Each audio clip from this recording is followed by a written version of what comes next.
रहस्यमय और रोचक कहानी का वक्त है। ये कहानी एक पुरानी हवेली के आसपास शुरू होती है, जिसे लोगों ने भूत बंगले के नाम से जाना।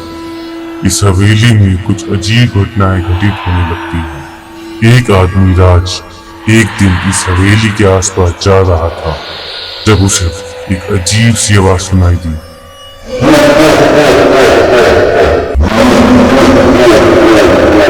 हवेली की खिड़कियों से भयानक चीख पाने की आवाज आती थी। राज ने हिम्मत जुटाकर हवेली में प्रवेश किया और अंदर चला गया। अंदर जाते ही उसने एक भटकती आत्मा को देखा, जो अंधेरों में इधर उधर घूम रही थी। राज डर के मारे बेहोश हो गया था, लेकिन फिर उसने देखा कि वह आत्मा उससे बात कर रही है। कृपया ध्यान दें, भटकती आत्मा बोली। मैं एक समय में इस हवेली की मालकिन थी, लेकिन एक रहस्यमय हादसे ने मेरे साथ बहुत बुरा किया। मैं अपने अंदेशे को सुलझाने के लिए यहाँ फिर से आई हूँ। राज ने आत्मा से कहा, आप क्या चाहती हैं? आत्मा ने बताया कि उसकी मुक्ति के लिए एक कठिन चुनौती का सामना करना होगा। हवेली में छुपी रहस्य की तलाश में राज और आत्मा एक साथ मिलकर हवेली के हर कोने को छानने का काम किया। कुछ दिनों बाद उन्होंने एक छुपा हुआ कमरा ढूंढा, जहाँ एक पुरानी डेयरी मिली। डेयरी में लिखा था कि हवेली के मालिक ने एक पुराने खजाने को छुपा दिया था। राज और आत्मा ने खजाने को खोजना शुरू किया। खजाने की खोज में वे कई रास्तों से गुजरे, जैसे गुप्त रास्ते, पुराने चबूतरे और आंतरिक कमरे। अंत में वे खजाने को ढूंढने में सफल हुए, लेकिन इस सफर ने उन दोनों को एक दूसरे से प्यार करने का मौका दिया। आत्मा अपने रहस्य को सुलझाने के बाद सुकून से दूसरी दुनिया में चली गई, लेकिन राज ने उस हवेली को अपना घर बनाया। भूत बंगला अब एक खुशियों से भरी हवेली बन गया, और राज के लिए ये कहानी एक अनमोल याद बन गई। ये कहानी हमें ये सिखाती है कि कुछ रहस्य हमेशा हमारे जीवन में होते हैं, लेकिन कभी कभी उन्हें सुलझाने के लिए हमें अपने डर से सामना करना पड़ता है।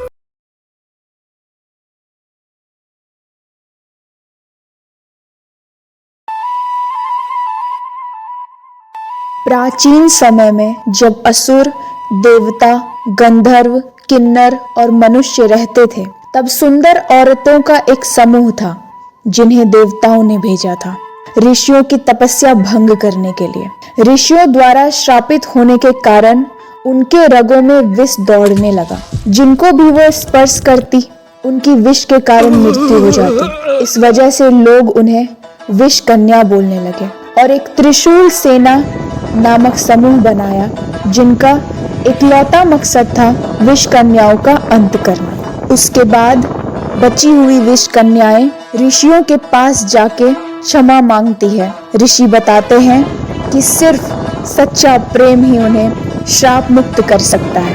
तब तक सिर्फ खतरा या जरूरत के वक्त ही वो अपने विष का प्रयोग कर सकती है। हर वक्त उनकी शक्तियां मौजूद ना होने के कारण कुछ वर्षों में ही त्रिशूल सेना उन सब विष कन्याओं को भी ढूंढ ढूंढ कर उनकी हत्या कर देते हैं, लेकिन उनमें से एक भागने में कामयाब हो जाती है। त्रिशूल सेना सालों तक उसको ढूंढते रहते हैं, लेकिन वो नहीं मिलती। वो आखिरी विष कन्या अपने साधारण रूप में आम लोगों के बीच में रहने लगती है। वो ऋषियों को बोल के अपनी याददाश्त भुला देती है, ताकि उसे बाकी विष कन्याओं की हत्या याद ना रहे और वो एक नई जिंदगी शुरू कर सके। 1000 साल बीत जाते हैं और त्रिशूल सेना उस विष कन्या की तलाश करता रहता है, लेकिन वो नहीं मिलती। अमृत नाम की एक लड़की बहुत ही कामयाब होती है। वो एक कंपनी में सेक्रेटरी होती है। उसके बॉस रुद्र और उसको एक दूसरे से बहुत प्रेम होता है। रुद्र अपने बड़े भाई दक्ष को अमृत के बारे में बताता है और अमृत को अपने भाई से मिलने के लिए बुलाता है। एक कैफे के बाहर दक्ष और रुद्र अमृत का इंतजार कर रहे होते हैं। अमृत वहां आ जाती है और दक्ष अमृत से हाथ मिलाने के लिए अपना हाथ आगे करता है, लेकिन अमृत उन्हें नमस्ते करती है। फिर वो तीनों कैफे के अंदर चले जाते हैं। थोड़ी देर कैफे में बातें करने के बाद अमृत की नजर दक्ष के ब्रेसलेट पर पड़ती है। ये कैसा ब्रेसलेट है भैया? सांप जैसा डिजाइन है, काफी यूनिक है। ये कोई आम ब्रेसलेट नहीं है, ये पुश्तैनी ब्रेसलेट है जिससे विश कन्याओं का असली रूप सामने आ जाता है। भैया फिर शुरू हो गए, सेम कहानी बार ये बार। कोई कहानी नहीं है, सच है। आज भी वो आखिरी विश कन्या की तलाश है हमें। ना जाने कितने मासूमों की हत्या की होगी उस अपने जहर से इन हजारों सालों में। भैया ये विष कन्या क्या होती है? ये ऐसी शापित औरत होती है जिसके स्पर्श से ही इंसानों में 100 सांपों जितना जहर फैल जाता है। बस भैया आप बस करो, मैं अमृत को आपसे मिलाने लाया था और आप फिर वही मनगढ़ंत कहानी लेकर बैठ गए। ये कोई मनगढ़ंत कहानी नहीं है, सच है सच। अब वक्त आ गया है कि तुम भी अपना असली मकसद जान लो, विश कन्याओं को इस दुनिया से मिटाना। ये ब्रेसलेट पहनो और आखिरी विश कन्या की खोज जारी रखो। दक्ष रुद्र को सांप वाला ब्रेसलेट पहना देता है। चलो अमृत यहाँ से चलते हैं। अमृत का हाथ पकड़ के उसे वहां से ले जाता है। तभी अमृत का हाथ नीला पड़ना शुरू हो जाता है, पर कोई ये चीज नोटिस नहीं करता। जब अमृत घर पहुंच के आईने के सामने आकर बाल संवारती है, तब उसे अपना हाथ दिखता है जो नीला हो चुका होता है और घर से बाहर भागने लगती है हॉस्पिटल की तरफ। ऐसा करते वक्त वो जिस को गलती से स्पर्श करती है वो जहर से तड़पने लगती। दक्ष घर बैठा हुआ ये सब न्यूज में देख रहा होता है। अपनी चेयर से उठकर वो अपने घर के एक पवित्र कमरे की ओर बढ़ता है। उस कमरे में बहुत रोशनी होती है। रोशनी के प्रकाश में एक त्रिशूल होता है। दक्ष त्रिशूल को उठाता है और अमृत को ढूंढने चला जाता है। दूसरे कमरे से रुद्र वहां आता है। पवित्र कमरे का दरवाजा खुला देखकर वो अंदर चला जाता है। त्रिशूल वहां ना देखकर रुद्र हैरान हो जाता है। रुद्र हॉल में आता है और टीवी पर न्यूज देखता है। वो अमृत को ऐसी हालत में देखकर हैरान हो जाता है। उसे समझ आ जाता है कि दक्ष के सर पर खून सवार है और वो दक्ष को रोकने के लिए चला जाता है। कुछ देर बाद अमृत धीरे धीरे नीली पड़ रही होती है। जो भी उसकी मदद करने के लिए उसके पास आता है वो उसके स्पर्श के कारण जहर से तड़पने लगता है। अमृत बहुत परेशान होती है अपने इस हालत के लिए। तभी को किसी की मदद करने के लिए नीचे झुकती है और अचानक उसके सर के ऊपर से त्रिशूल निकल के जाता है और एक विस्फोट के साथ जमीन में घुस जाता है। अमृत ये देखकर हैरान हो जाती है क्योंकि त्रिशूल फेंकने वाला कोई और नहीं रुद्र का बड़ा भाई दक्ष होता है। दक्ष की आंखों में गुस्सा और नफरत होती है। वो किसी भी हाल में इस आखिरी विष कन्या को मारना चाहता है। वो अपने झोले में हाथ डाल के राख निकालता है और कुछ मंत्र पढ़ता है और अमृत के ऊपर फेंक देता है। अमृत जोर से चिल्लाने लगती है। दक्ष मौका देखकर त्रिशूल की तरफ बढ़ता है और त्रिशूल पकड़ लेता है। अमृत उन्हें रोकने के लिए आगे बढ़ के त्रिशूल पकड़ लेती है। इस दौरान उसके हाथ दक्ष के हाथ से टकरा जाते हैं जिसके कारण दक्ष भी विष से तड़पने लगता है। दक्ष के हाथ के ब्रेसलेट की वजह से अमृत पूरी तरह विष कन्या बन जाती है। तभी वहां रुद्र पहुंच जाता है। अमृत का ऐसा भयानक रूप देखकर वो डर जाता है।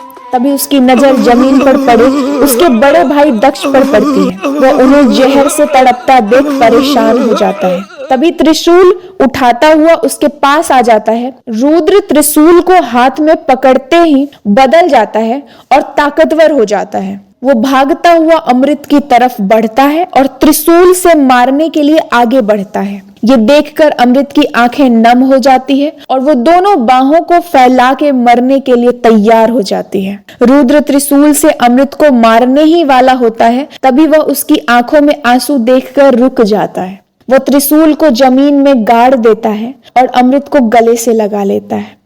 रुद्र को अमृत के जहर से कोई फर्क नहीं पड़ता। ये देखकर अमृत हैरान हो जाती है। सच्चे प्रेम के कारण वो श्राप मुक्त हो जाती है, लेकिन अभी भी उसके पास वो शक्तियां होती है। अब वो जिसको भी स्पर्श करती है उसमें से जहर चला जाता है। दक्ष भी ठीक हो जाता है। अमृत और रुद्र को अपनी शक्तियों का सही जगह इस्तेमाल करता देख दक्ष भी त्रिशूल सेना का लीडर रुद्र को बना देता है और अमृत को उसकी शक्तियां इस्तेमाल करने के लिए ट्रेन करता है। रुद्र और अमृत दोनों मिलकर अपनी शक्तियों से लोगों की मदद करते हैं और हर खतरे से अपने शहर को बचाते हैं।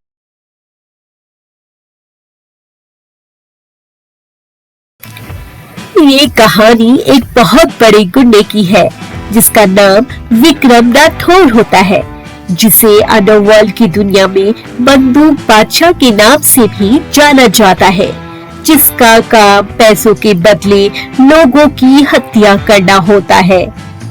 लेकिन उसकी कुछ उसूल भी है जिससे वो मासूम इंसान, औरतों और बच्चों की हत्या नहीं करता, सिर्फ मुजरिम, गुंडे, माफिया और बुरे लोगों की ही पैसों के बदले हत्या करता है।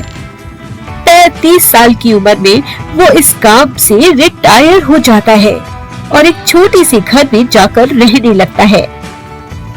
उसके पड़ोस में डॉक्टर अनिका रेड्डी रहती है, जो एक छोटी मोटी आर्कियोलॉजिस्ट होती हैं। वो अलग अलग आर्टिफैक्ट्स को खोज करके उन्हें जमा करती हैं। डॉक्टर अनिका को विक्रम के बारे में कुछ नहीं पता होता। वो उसे एक आम आदमी ही समझती है।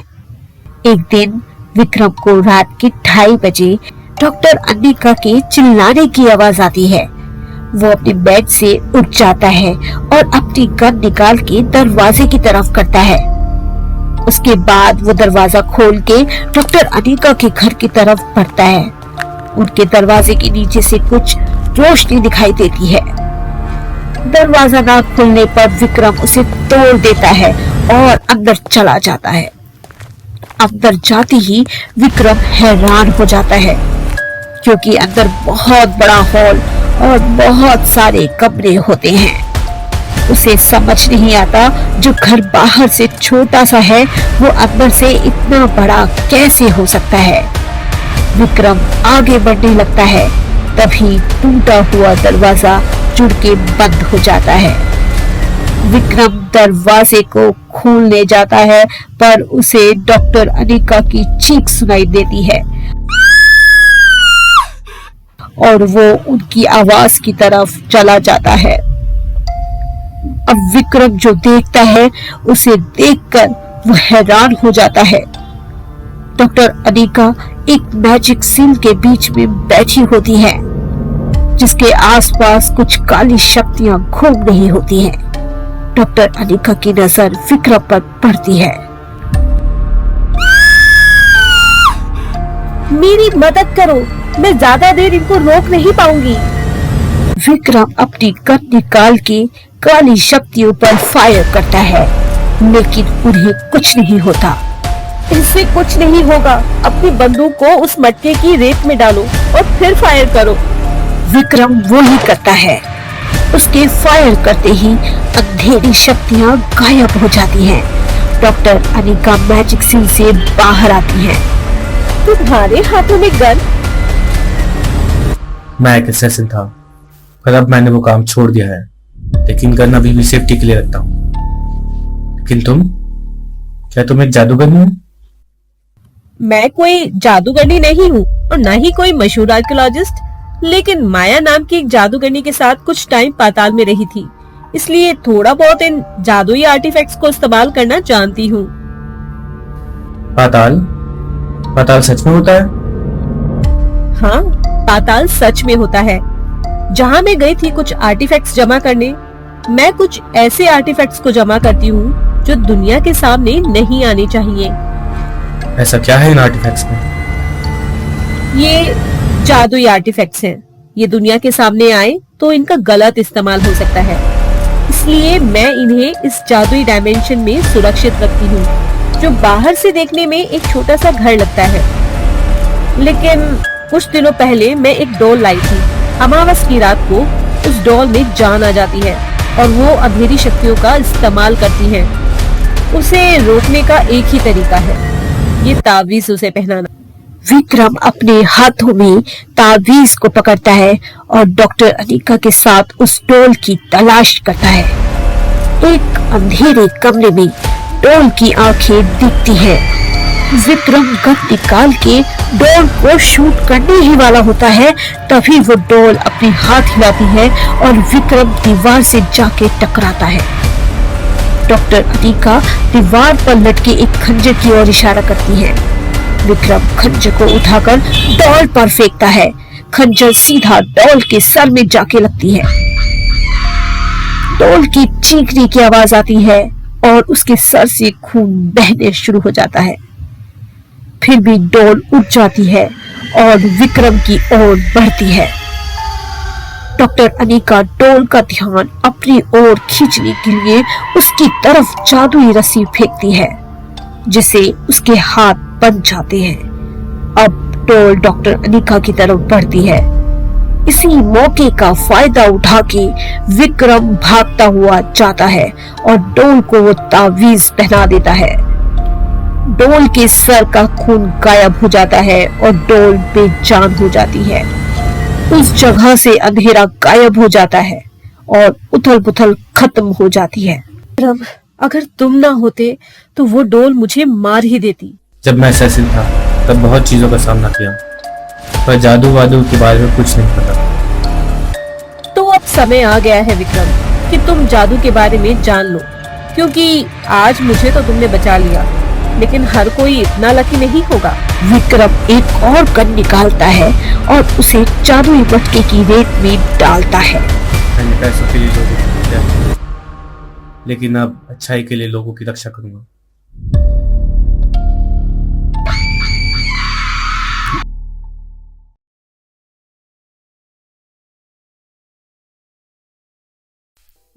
रहे दोनों कौन है? अरे कितना है? अरे सर, आपने तो रखा था मैं जॉब पर, याद नहीं है क्या आपको? ठीक है। बिल्कुल सर। रहे कितने बंदे हो गए यार, एक सेक्रेटरी भी रखनी पड़ेगी इन नालायकों को संभालने के लिए। रहे मैं तो भूल गया, मेरे पास तो एक छोरी भी काम करे से। रहे प्रीति,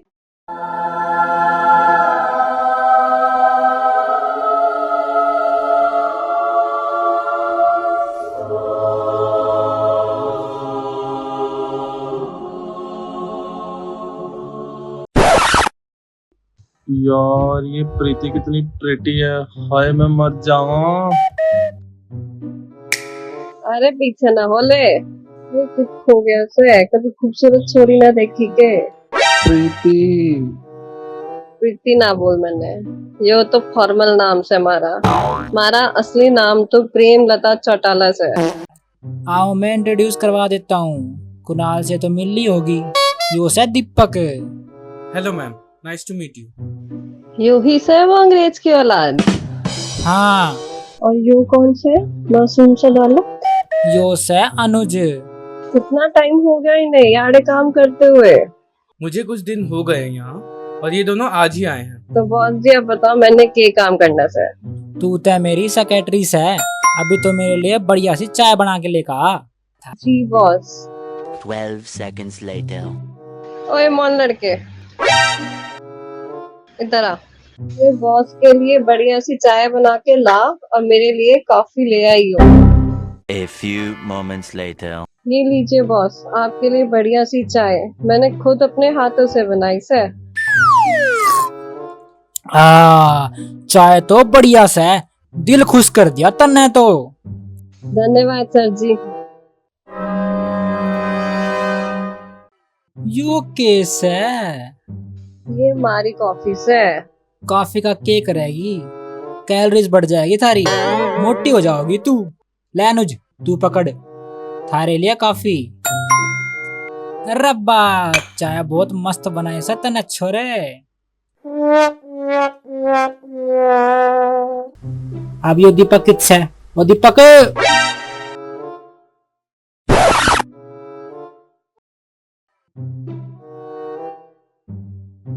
यो कैसी बकवास पेंटिंग्स है? अरे दीपक, कैसी कैसी पेंटिंग्स है अपने दफ्तर में?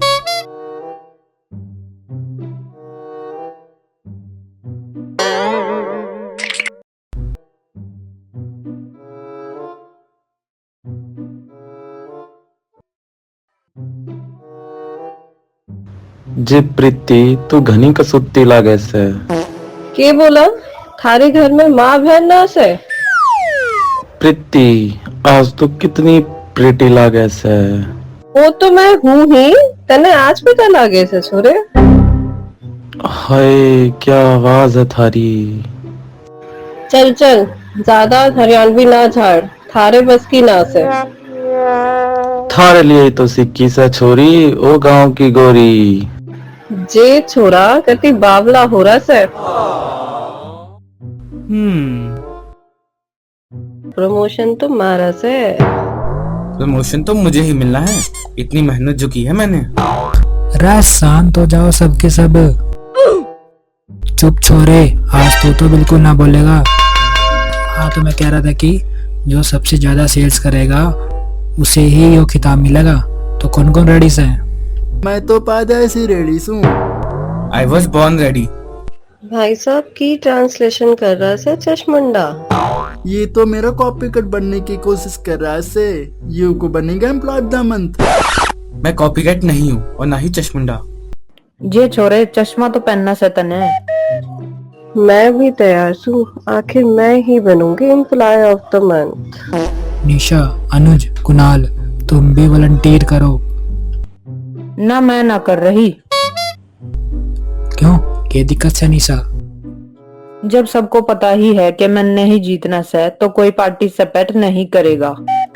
किसी का दिल ना टूटे इसलिए मैं ना खेल रही। कुणाल, थारा क्या? मारा क्या? I just hate competitions. I know कि एम्प्लॉय ऑफ द मंथ पे मेरी पिक ही बेस्ट लगेगी, बस स्टिल इन लोगों का भी एक चांस मिलना चाहिए। अरे आजा छोरे मैदान में। मेरी प्रीति को कंपटीशन कैसे दे सकता हूँ, दूर से चेयरिंग ही करूंगा। प्रीति प्रीति प्रीति। बचपन में सर के बल गिरा से के छोरा। चलो जैसी थारी मर्जी, जीतूंगी तो मैं ही। ना छोरे ना, तू क्या करेगा? थारा मौन व्रत तू जाएगा। तू मन्ने कम पानी दियो, मन्ने भी तो कोई बॉस की चुगली करने को चाहिए से। के कहा चुगली? जी खुजली, आपको खुजली थी ना, उसकी मलहम बता रही थी अनुज को। ठीक से, तो तैयार हो जाओ कंपटीशन के लिए। A few moments later.